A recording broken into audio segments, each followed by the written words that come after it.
ఈరోజు బీడా పొలంలో దిష్టి బొమ్మ గుట్టలేసినట్టున్నాడా? నేను స్వయంగా మా వైఎస్ఆర్ కాంగ్రెస్ పార్టీ నాయకులతో పాటు కలిసి వచ్చి ఈడేంట్రా ఎంతమందిని వేసుకొస్తున్నాడు 2 కంప్లైంట్స్ని పట్టాపురం పోలీస్ స్టేషన్లో ఇవ్వటం జరిగింది. ఎందుకు? సోషల్ మీడియాలో వైఎస్ఆర్ కాంగ్రెస్ పార్టీకి చెందినటువంటి నాయకుల్ని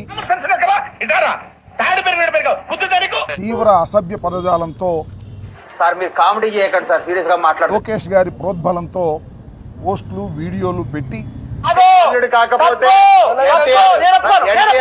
మా గౌరవ ప్రతిష్టలకు భంగం కలిగే విధంగాను ఒక్క మాటతో లేచి 2 జేబులు చేతులు పెట్టుకుని నడుచుకుంటూ వెళ్ళిపోతున్నాను. నేను ఎక్కడికి వెళ్తాను కూడా నాకు తెలియదు. సంఘంలో పార్టీలు మధ్యన చిచ్చు పెట్టే విధంగాను నువ్వు మాట్లాడేది తెలుగా, తమిళమా, మలయాళమా?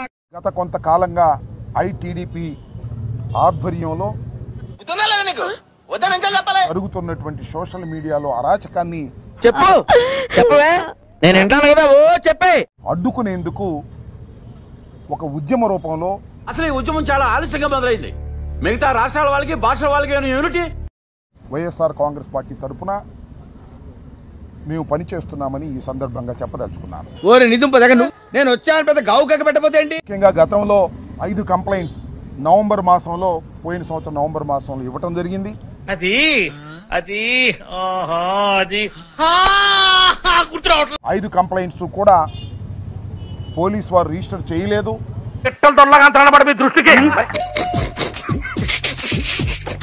లేకపోతే హైకోర్టుని ఆశ్రయించడం జరిగింది. విచిత్రమైన కోరిక కలిగిందంటే మన కోరికలన్నీ అలాగే ఉంటాయండి.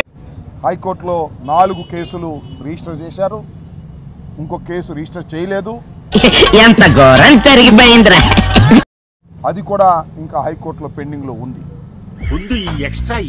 ఇది ఇలా ఉంటే సీమరాజు అనే ఒక వ్యక్తి ఆయన ఒక వీడియోలు చేసి తన ఐడిలో వైఎస్ఆర్ కాంగ్రెస్ పార్టీని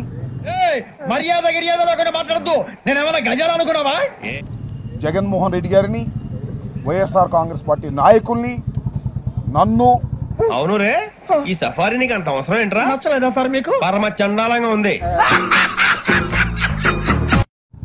అనేక రకాలుగా దుర్భాషలాడి విద్వేషాలు రెచ్చగొడుతూ మర్యాదగా చెప్తున్నాను, గౌరవం తగ్గించి మాట్లాడొద్దు. అనేక పోస్టింగ్లు, అనేక వీడియోలు చేస్తున్నటువంటి విషయం చాలా మందికి తెలుసు. నువ్వు పై కనపడావు కానీ లోన చాలా ఇసే ఉన్నదిరా నీకు. నాకు ఇప్పుడిప్పుడే తెలుస్తుంది సార్. దీని వెనుకాల టీడీపీ ఉండి నడుపుతా ఉంది. నీకెలా తెలుసు? ఏమో, నాకు అన్నలు తెలిసిపోతే అంతే. పైగా ఆయన ఆ సీమరాజు అనే ఆయన పేరు వేరే చంద్రకాంత్ చౌదరి అట. అద్భుతం, మహాద్భుతం. ఆయన మెల్లో వైఎస్ఆర్సీపీ జెండా కండువా కప్పుకుంటాడు. నువ్వెవడరా మధ్యలో? అసలు నువ్వెవడేరా మధ్యలో? అంతర్జాతీయ జనరల్ సెక్రటరీ అని చెప్పి మోసం చేసి, చీట్ చేసి ప్రజలను నమ్మించేందుకు ప్రయత్నం చేస్తూ ఉన్నాడు. ఏంటమ్మా, ఏమైనా చేశాడా? చెప్పమ్మా, ఏం చేశాడు? ఏదో చేసే ఆయన మీద గతంలో కూడా నేను ఇదే పోలీస్ స్టేషన్ లో కంప్లైంట్ ఇచ్చాను. చూసాను. But police has not taken any action. ఆడికి అలాగే అవ్వలేరా? కేసు కూడా రిజిస్టర్ చేయలేదు. మళ్ళా ఇవాళ నేను ఒక కంప్లైంట్ వారికి ఇచ్చి ఓకే, నో యూస్, వాడు విండండి. సీమరాజు అనే వ్యక్తి మీద కంప్లైంట్ డీటెయిల్స్ గా ఇచ్చి నేను రసీదు కూడా తీసుకున్నాను. ఎందుకు రసీదు తీసుకున్నానంటే, ఎందుకు పోలీస్ వారు రిజిస్టర్ చేయరని. ఏంటి బాబు అన్న, ఇంకోసారి చేయకపోతే న్యాయస్థానాలను ఆశ్రయించవలసిన అవసరం ఉంటుందని.